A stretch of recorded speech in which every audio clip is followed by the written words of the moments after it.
Is there any evidence that I'm recording on your end? Yes, You you got are to work. recording. All right. So we are And recording. we're All going right. across state lines, and I give you permission to record and use this for educational and other intended purposes. So you're making my introduction easier because you're admitting at the top that Evan Wolff here from Crowell & Moring is in fact a lawyer. And so he's taking care of the legal niceties at the top of this. All right. Well, just to prove that I'm actually a real lawyer, nothing I am saying should constitute legal advice, and nothing I'm also saying constitutes anything I've learned from actual client engagements. But hopefully, both based on our friendship and the value I offer to the universe, it's more than just being a lawyer. It's actually my 20-year commitment to the cybersecurity community that we're talking about. So I was actually going to say that you were normally charged thousands of dollars an hour to provide this kind of advice, and now you're giving it away for free to the small, medium-sized businesses listening to this podcast. But that's actually not the case. This is not legal advice. All right. So now that we've gotten this out of the way, let me introduce you. You are Evan Wolff. You are, I always say, the top cyber lawyer in Washington, D.C., which makes you the top cyber lawyer in the country. You have a roster of A-list clients, blue chip clients in the defense industrial base. You've conducted how many cyber incident response investigations over your career? Almost 1,000 is the number. We kind of stopped counting, but yeah, in the high hundreds.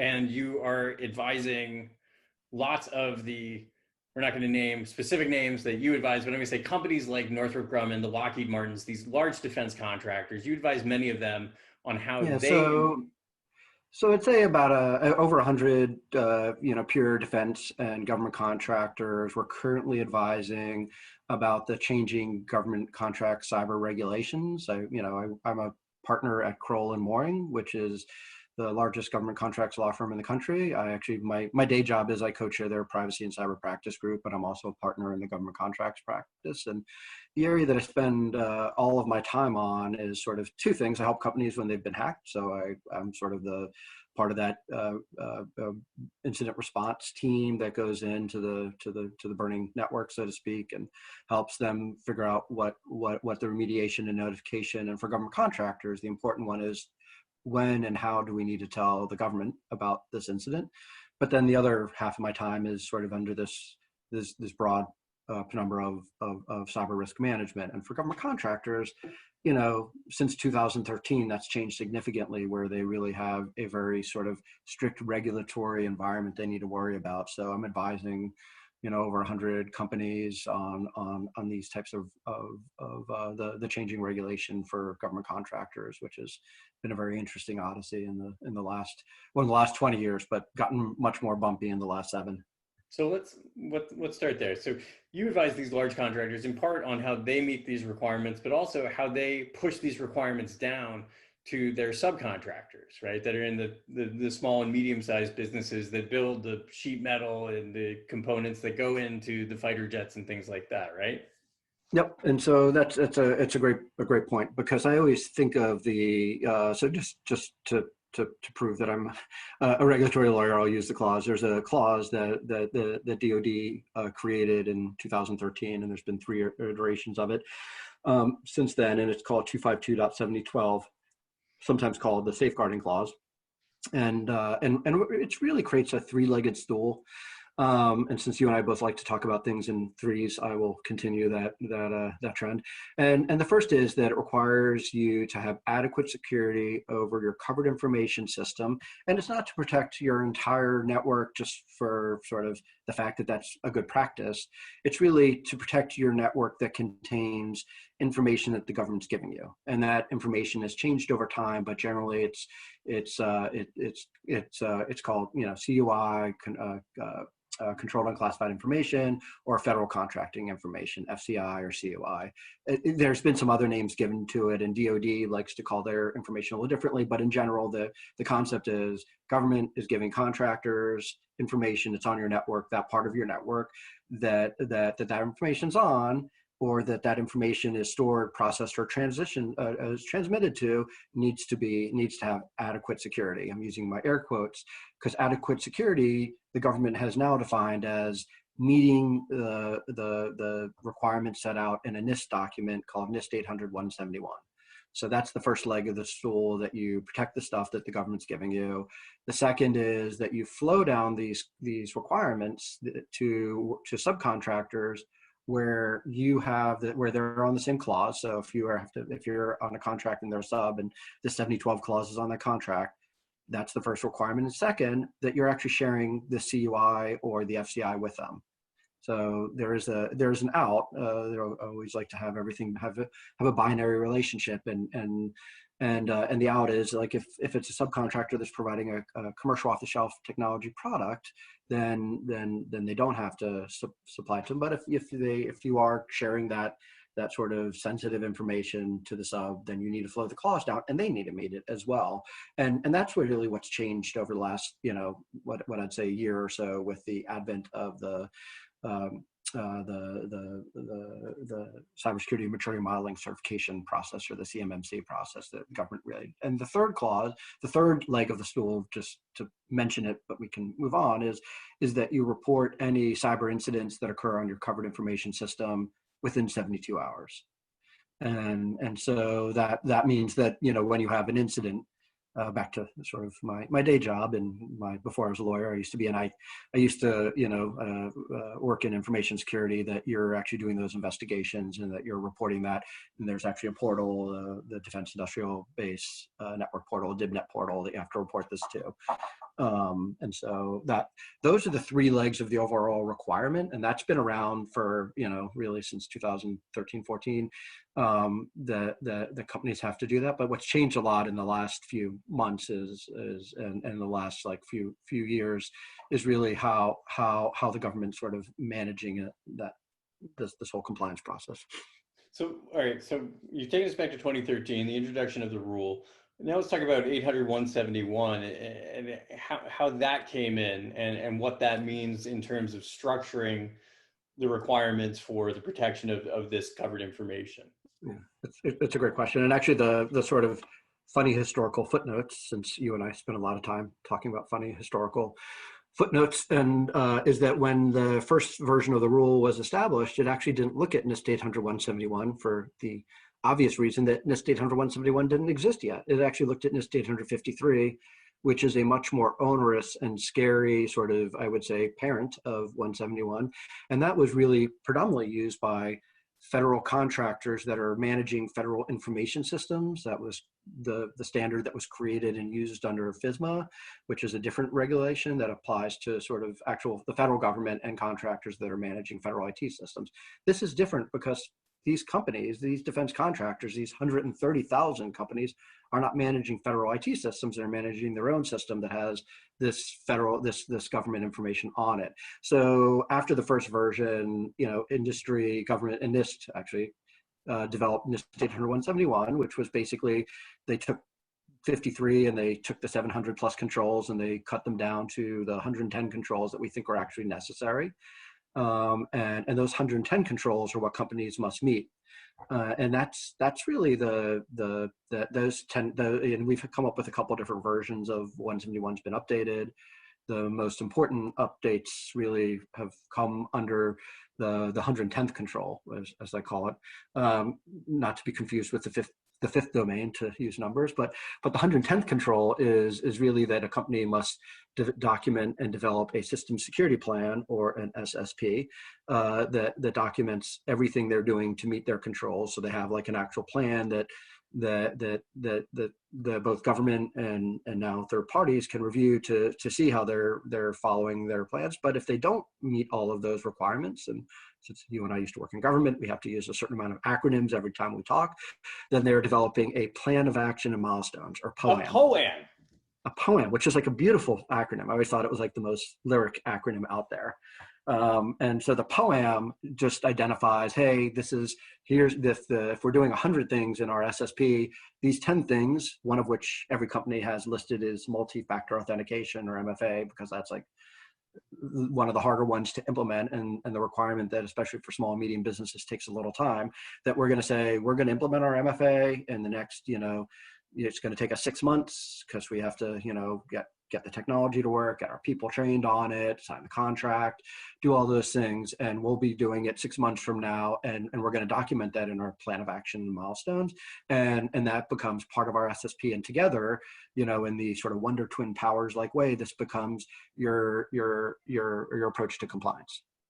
Okay. And so that's sort of the background. Now, let's talk about this upcoming November 30th as I'll call it an important date. Some people are calling it a deadline, but I'll call it an important date for changes in how DOD is regulating cybersecurity for the contractor community. So what's going on? What's up with this new rule?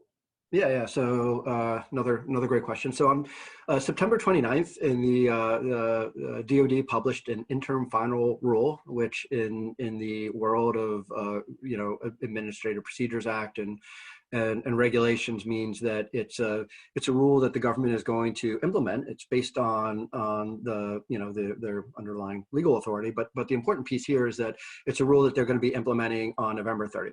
And they are seeking comments. So when we, my law firm and others and other organizations are submitting comments on how it should be improved, but the bottom line is it's being implemented on November 30th.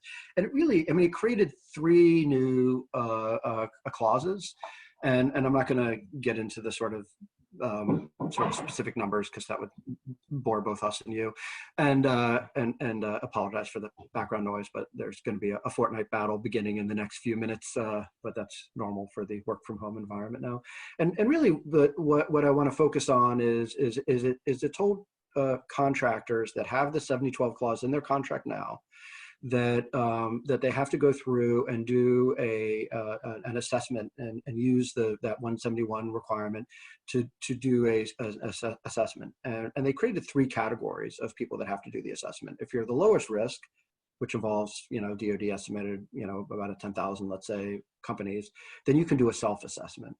And a self-assessment just means you take your SSP. They actually have they have a rubric. They have a scoring methodology, and you go through and you score yourself. Then you fill out the assessment, and then you send it over to DOD. There's actually an email address and a portal that you upload it to, and then they see that you've it's your, just like how many of us file taxes. It's a self-certification process. And then there's 2 other categories for high and medium. And for those categories, DOD actually comes on site and reviews your SSP. And in some cases, for the highest category, they're actually going to look at how you're implementing the controls.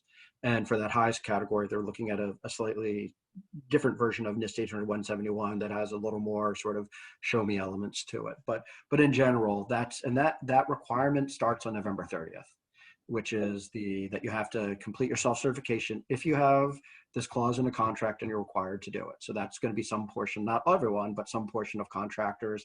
And what we're going to see after November 30th, that when this begins after November 30th, we're going to see a continued sort of increase in the amount of contractors that are going to have to do the self-certification, and DOD is going to be coming on site. And the sort of the point to know is that for those, there's about 300 companies where DOD is coming on site. They've actually already done a lot of those. There was a prior initiative that was run by the Defense Industrial Base Cyber Assurance Center. I believe that's the name of the DIBCAC. And what the DIBCAC did over the last really year or so is come on site to a lot of the tier 1 defense companies that will remain nameless, that and has done those on-site assessments, and that's where they've learned how to do this. It is now put into the rule, and that's the first requirement. That's under the 7020 requirement is that we do these assessments. The second part of the rule that was published was the CMMC, and that really is the sort of the thing that is most talked about and often misunderstood, or is considered to be either the scariest thing ever or or sort of something that everyone's going to run away from. And what CMMC, and this also is not new. It's not, the publication of the rule wasn't the first time we heard about it. DOD started talking about it last year. And what it really does is establishes 5 levels of certification, and says that, not all contractors are created equal. Not all cybersecurity thinkers like you are created equal. There are the Kanakis, the CMMC level 5, the sort of best in breed, and then there are sort of everyone else going down to level 1. And these 5 categories of maturity are really based on, what type of information that we're giving with you, and how much confidence or how much faith, how much security do we want you to put in that. And so as you move up, and there goes from the 17 basic controls in CMMC level 1. So out of those 110, you only need to do 17 of them, to actually, if you get to CMMC level 5, you need to do over the 110. And they added in a bunch of others that are both processes and other controls that you need to, because the stuff you handle is so sensitive, or there's so much of it, that we want you to do more than the 110. And if you're level 3, you're at that 110. You're just satisfying that. So, the vast majority of companies are going to be either probably 1 and 3, with some of the larger companies having to be 4 and 5. And also what CMMC did is, instead of you certifying yourself or the government coming in and certifying, it created a third-party assessment process. And that third-party assessment process is actually created under the private sector. So it's not a government-run facility, but a government-run process. But it is, the government is going to be accepting those third-party certifications. And we see this in other areas outside of cyber and government contracting. If you look at like SOCs and other products, or where companies do third-party assessments all the time. So let's sum this up a little bit. So if you're a defense contractor at this point, and you're trying to figure out what you have to do, the first thing to focus on is, it's not how am I going to implement CMMC, but how am I going to meet these requirements that are dropped on November 30th? How am I going to conduct either this self-assessment, or how am I going to work with DOD to assess my security at this time? So that's the first piece. Yeah, so right, absolutely. That's what you should be doing, is like, making sure you have a system security plan and a POAM, making sure that it's updated and it makes sense, because there's always a risk that these documents, you're relying on them for your current contract. So the False Claims Act and all these sort of scary sort of legal requirements come into this. So that's the first thing, is review your SSP and make sure you're comfortable with it. But then, yes, go download the guidelines for how you do how you do your analysis of your self scoring, and then make sure you're ready to, if you need to, and you should ask the question of your contracting officers, if are we required to upgrade this, update our self-certification by this time, and then be ready to do that. But you do need to think about where you are at CMMC, because the effective date, as stated in the rule, was 2025. We're going to see clauses that DOD has recently said by 2022. And so even though that seems like really far off, given that 2020 seems to be like the never-ending year of that, but it will eventually end, and we will eventually have to be going through and getting to that process. So and there's a lot of requirements in doing this, because when you do your CMMC, you actually have to meet all these requirements. It can no longer really have a POAM. Everything in your POAM needs to be shifted over to the SSB. All right, so we got the layout. Now, the last thing that I think we alluded to at the start of this, a lot of people are going, oh my God, how am I going to afford to do this? I'm going to go out of business. But your point is, this is actually cost recoverable under DOD's contracting rules. Yeah, many of these costs are going to be allowable. And how that works out is like with everything in government contracting, the devils are in the details. That's why I work at the largest government contract law firm in the country, because there's a lot of things that we need to figure out. But most of these costs are going to be allowable costs, meaning that the expenses that are directly tied to the performance of these things you may be able to add to your contract. But if you're a prime or a sub, you're going to have to look at that. But DOD's been pretty clear about that. And so, that's the good news in all of this, that, not all of these things are going to be coming out of your bottom line. Will your legal fees be cost recoverable under this model? That's actually a complicated question. Of course, that for your legal fees as a couple-decade-old friend, of course not. But everyone else's, we'll have to look at that. All right. Well, Evan, I want to thank you for spending time with us this morning, explaining these incredibly complicated issues that are going to be important for a lot of businesses that we work with at Intelligo and Act Zero. So really appreciate you taking the time this morning. Anytime, Rob. Great to talk with you. Thanks, Evan.